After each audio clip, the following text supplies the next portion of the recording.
एक बार की बात है, मगहर नगर में अकाल गिर गया था। हर तरफ पशु पक्षी भूख प्यास से मर रहे थे। पूरे मगहर नगर में त्राही त्राही मच गई थी। मगहर का बादशाह उस समय बिजली खान पठान था। नगर को अकाल से निजात दिलाने में वह भी नाकाम रहा।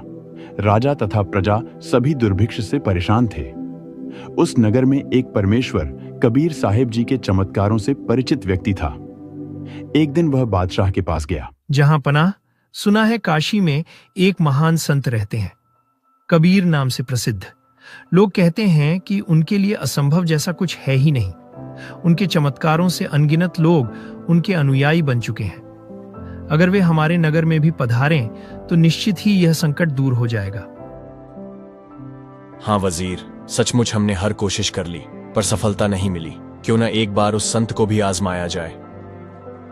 बिल्कुल हुजूर। काशी नरेश बीर सिंह बघेल सच्चे और भरोसेमंद राजा हैं। वे जरूर आपकी बात का गौर फरमाएंगे। उन्हें पत्र भेजकर हम अपना संदेश पहुंचा सकते हैं और संत कबीर को यहां बुला सकते हैं। ठीक है, तुरंत पत्र लिखवाओ और उन्हें आमंत्रित करने की दरख्वास्त की जाए। बिजली खान पठान ने राजा बीर सिंह बघेल को काशी पत्र भिजवाया। महाराज, यह मगहर के शासक बिजली खान का संदेश है। प्रिय मित्र, हमारे नगर पर भीषण अकाल छाया हुआ है। लोग दर दर भटक रहे हैं। हमें ज्ञात हुआ है कि आपके नगर में परम महात्मा कबीर रहते हैं। आपसे निवेदन है कि कृपया उन्हें हमारे नगर भेज दें। शायद हमारी पीड़ा दूर हो सके, वरना मगहर से लोग पलायन करने में अब ज्यादा वक्त नहीं लगाएंगे। राजा बीर सिंह बघेल पूर्व ही परमेश्वर कबीर साहिब जी के चमत्कारों को देखकर और पूर्ण ज्ञान समझकर कबीर साहिब जी के शिष्य बन चुके थे। हम हर कोशिश को अंजाम दे चुके हैं, लेकिन कोई राहत नहीं मिल पाई है। अतः हम आपसे पुनः निवेदन करना चाहेंगे कि कबीर जी को यहाँ भेजने की कृपा करें। मंत्री जी, बिजली खान ने जिनका नाम लिया है वे तो सचमुच जगत के महापुरुष हैं, परंतु इस प्रकार हम गुरुदेव को वहां नहीं भेज सकते। सुना है संत को आदेश देकर बुलाना उचित नहीं होता। संत अपने मन की प्रेरणा से ही कहीं जाते हैं। पत्र के जवाब में लिखिए कि बादशाह स्वयं आए और कबीर साहिब से विनती करे। यही संत से लाभ लेने का तरीका है। राजा बीर देव सिंह बघेल ने बिजली खान पठान को पुनः पत्र भिजवाया। जहां पनाह, काशी नरेश का संदेश है। प्रिय मित्र, आपने सही संत का नाम लिया है। मैं कबीर साहिब को काफी अरसे से जानता हूं तथा स्वयं भी उनका शिष्य हूं और विश्वास है कि उनकी कृपा से सब संकट मिट सकते हैं। लेकिन संतों को आदेश देकर बुलाना उनके सम्मान के विरुद्ध है। उनको इस प्रकार भेज भी दूं तो न जाने आप लाभ ले पाएंगे या नहीं। स्वयं आएंगे तो वे भी खुश होंगे और उन्हें सम्मान देंगे तो वे आपकी हर ख्वाहिश पूरी करेंगे। अतः आप स्वयं काशी आकर प्रार्थना करें। निश्चय ही कबीर साहिब आपकी प्रार्थना सुनेंगे और समाधान भी करेंगे। बिजली खान पठान को अब एक उम्मीद की किरण नजर आई। संदेशवाहक को एकांत में ले जाकर और पूछा, आपने और क्या जाना उस शख्स के बारे में? क्या किसी अनजान से पूछा कि वह कैसा है और क्या क्या खूबियां हैं उसकी? जी हुजूर, हमने जिस भी राहगीर से कबीर जी के बारे में पूछा तो उन्होंने उनके हर काम को सराहनीय ठहराया।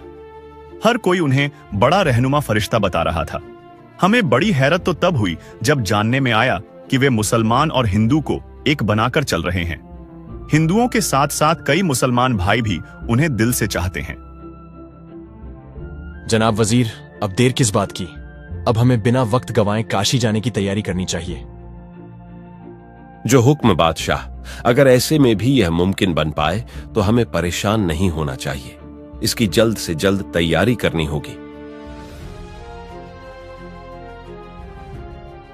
अगले दिन बादशाह बिजली खान पठान नगर के कई लोगों के साथ काशी के लिए रवाना होते हैं।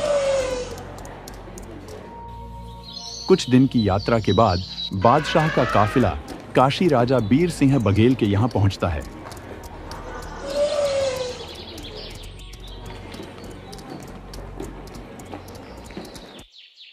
दोनों राजा कबीर साहिब की कुटिया पर पहुंचते हैं। प्रणाम गुरुवर, आज मगहर के शासक बिजली खान आपसे मिलने आए हैं। कृपा उन पर रहम करें। अस्सलाम वालेकुम कबीर साहिब। सुना है कि आप सभी धर्मों को समान दृष्टि से देखते हैं और आपकी कृपा से असंभव भी संभव हो जाता है। कृपा कर हमें भी आशीष दीजिए। बादशाह, आप स्वयं इतने सामर्थ्यवान हैं, मुझसे भला क्या चाहेंगे? हे महान संत, आपके चेहरे से ही जान पड़ता है कि आपके लिए कुछ असंभव नहीं। अक्सर हमारे नगर में भयंकर अकाल पड़ा है, न वर्षा हो रही है, न जलधारा बह रही है, प्रजा त्राहिमाम कर रही है। कृपया हमारे साथ चलकर दया कीजिए। ठीक है, मैं चलूंगा आपके साथ मगहर और परमात्मा से प्रार्थना करूंगा। अगर कृपा हुई तो सबका कष्ट मिट जाएगा। सभी बहुत खुश हुए और कबीर साहब घोड़े पर बैठकर मगहर के लिए चल पड़े।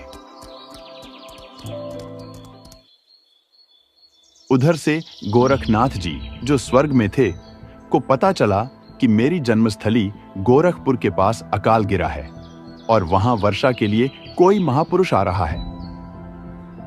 मगहर में वर्षा का कोई संयोग नहीं है, लेकिन ये कौन संत यहां वर्षा का उद्देश्य लेकर आ रहा है? अगर उसने कुछ राहत भी दे दी तो नाथ परंपरा का मान घट जाएगा। मुझे स्वयं जाकर कुछ करना होगा। गोरखनाथ जी मगहर रियासत की बनी में आकर बैठ गए। कबीर साहब और बादशाह का काफिला उसी रास्ते से आ रहा था। कबीर साहब ने गोरखनाथ जी को पहचान लिया और उनका उद्देश्य भी जान गए। बादशाह, देखो, तुम्हारे नगर का महापुरुष तो पहले से यहीं बैठा है।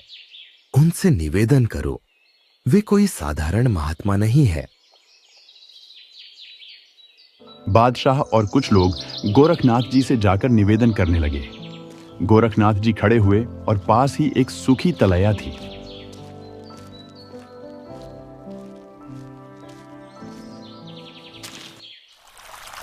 एक तेज पानी का फंवारा निकला और देखते ही देखते पूरी तलैया भर गई और फंवारा रुक गया।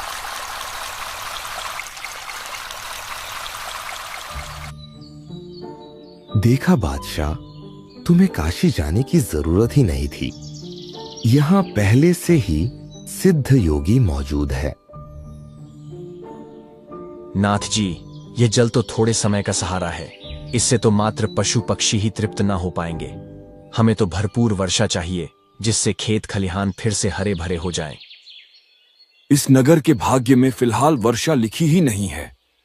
2 वर्ष तक यहां बारिश नहीं होगी। अगर कोई इसे बदल दे तो मैं भी देखना चाहूंगा कौन ऐसा कर सकता है। ऐसा कहकर गोरखनाथ जी जाकर बैठ गए। बादशाह, आप नगर की ओर चलिए। मैं यही बैठकर परमात्मा से अरदास करूंगा। यदि दया हुई तो वर्षा अवश्य होगी। हे कबीर जी, हम आपको छोड़कर कहां जाएं? कोई राहत मिलती तो शायद आपके आदेश को मानने का कारण ही मानते। आप विश्वास करो बादशाह, परमात्मा अवश्य दया करेंगे। आप निश्चिंत होकर लौटिए। बादशाह और नगर के लोग मायूस से होकर दबे पांव नगर की ओर चल पड़े। कबीर साहब उस तलैया से कुछ दूर जाकर बैठ गए। भाईजान, क्या तुम्हें लगता है कि अल्लाह रहम कर पाएगा? वर्षा हो पाएगी या नहीं? मुझे तो नहीं लग रहा भाई। भाई, अल्लाह ने चाहा तो हो सकती है। इसमें हम क्या पूर्वानुमान लगा सकते हैं? सही कह रहे हो भाई। अगर वर्षा का संयोग होता तो वे सिद्धयुक्त नाथ जी ही करवा देते। देखा उनमें कितनी शक्ति है। शायद इसी वजह से कबीर जी हमारे कर्महीन नगर में प्रवेश ही नहीं किए। कम से कम वे इधर तो आते। उन्हें भी ज्ञात है कि हमारे यहाँ 2 वर्ष कोई वर्षा नहीं होगी। बादशाह और सैनिक कुछ ही दूर पहुंचे थे कि इतने में चारों तरफ भयंकर काली घटाएं छा गई। नगर के सभी लोग गदगद हो गए।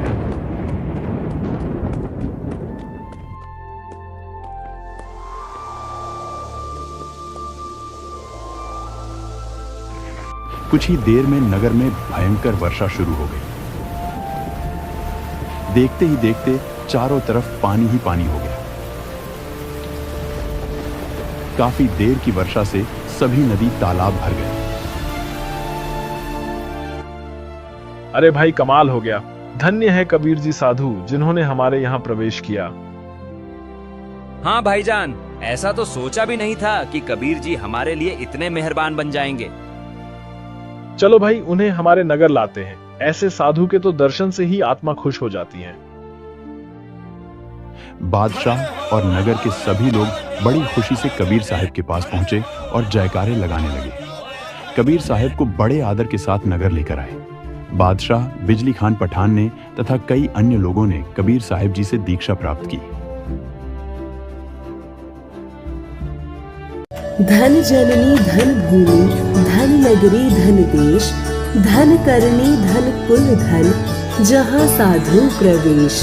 जगत गुरु तत्वदर्शी संत रामपाल जी महाराज जी के अवतरण दिवस पर दिनांक 6 से 8 सितंबर 2025 को नेपाल सहित भारत के 12 सतलोक आश्रमों में 3 दिवसीय महासमागम का आयोजन किया जा रहा है। इस पवित्र अवसर पर 3 दिवसीय अखंड पाठ, विशाल भंडारा, विशाल सत्संग समारोह जैसे कई भव्य कार्यक्रम होंगे, जिसमें आप सभी नगर व ग्राम वासियों को इस विशाल अद्वितीय भंडारे में सादर आमंत्रित किया जाता है। कृपया आप इस विशाल भंडारे व सत्संग में परिवार सहित पधार कर इस आयोजन की शोभा बढ़ाएं।